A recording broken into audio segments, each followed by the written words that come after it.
One of the most beautiful things about football is it's a global game with global talent. Take Archie Gray for example. He played for Leeds United having come from Glasgow and forged his way to become one of the club's best players of all time. It's rare that you'll get two players from the same family that have that same impact, but that happened with Frank Gray.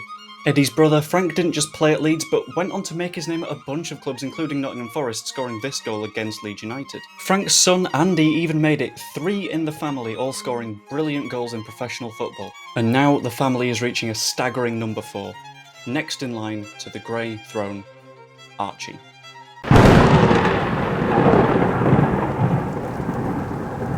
Now, before fully getting into the swing of it, I'd just like to make the note that Archie Gray is still just 17 years old.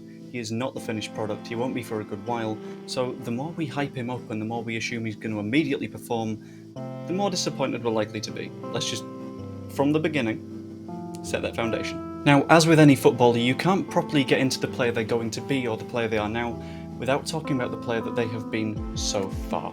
And that's why Archie Gray has had a surprisingly difficult start to his senior football career. Jesse Marsh spent pre-season hyping him up as someone that was going to play a big role in the campaign ahead. And then Leeds United played Aston Villa in Australia and John McGinn did this. Not hugely acceptable in a friendly, I'd say, and it put him out for months. And that was quickly followed by having a virus which put him out for longer, and then Leeds United were in a potential relegation battle, and Archie Gray hadn't even gotten up and running yet. So that puts us in a very interesting situation. Leeds United are now in the Championship with a player that was going to debut in the Premier League last season, so it might be time to break through and get 1 or 2 appearances, right? I thought so too, and then this transfer window happened. Mark Rocker has left, Tyler Adams is in the process of going, Brendan Aronson is gone, Leeds United's midfield has been gutted to the core, leaving the likes of Lewis Bay, Darko JB and Archie Gray, and amongst those he's come to the fore as a starting player in Daniel Farke's lineup. And not only did he start against Cardiff, he had a fantastic match. He demonstrated stunning ball control with a nice little flick over to Willie Gnonto that he couldn't quite get on the end of, and he won a very difficult corner against Cardiff in the first half. Like, absolutely anyone that is backed into a corner like that with 3 big Welsh bastards against you isn't going to like it, including a 17-year-old, but his composure shows that he's got a lot of potential. And that further showed that he didn't have any worries about getting involved with the physicality of the Championship. You'd think the injury from McGinn would cause a problem, but he was happy to dive into challenges and even win the ball back in really difficult situations, choosing to stand on his feet rather than just go down for the foul like others would.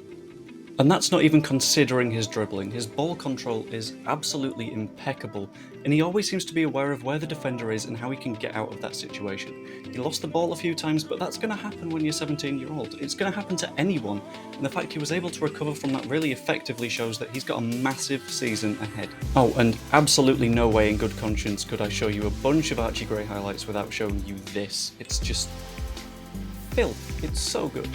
And the best bit is he's got all of this whilst having a good head on his shoulders. Daniel Farke has said that he wants to be careful with the way that his young players mentally develop. And that comes alongside his agent on The Square Ball and the Phil Hay Show saying that they want to keep a good head on his shoulders because it keeps him grounded and that helps development. He's got a really good group around him and it's just about developing into that. Sorry for the seagulls, it is hilariously warm and I want to be able to breathe in my recording room. And that puts us onto the future of Archie Gray. Now, he seems to be a Leeds fan, he seems to love his time at Leeds United, but the issue that a lot of clubs will have, especially in the Championship, is retaining your good young players. We're seeing that at the moment with Willie Gnonto apparently pushing for a move. By the time this comes out, we don't know what will have happened. And that's not even considering his little brother Harry, who is, and I'm going to whisper this, apparently even better.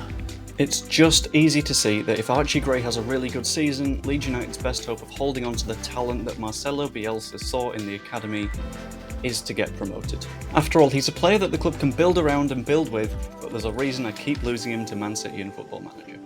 Anyway, hope you enjoyed. Comment what you think will happen with Archie Gray down below. Subscribe, I'll see you later.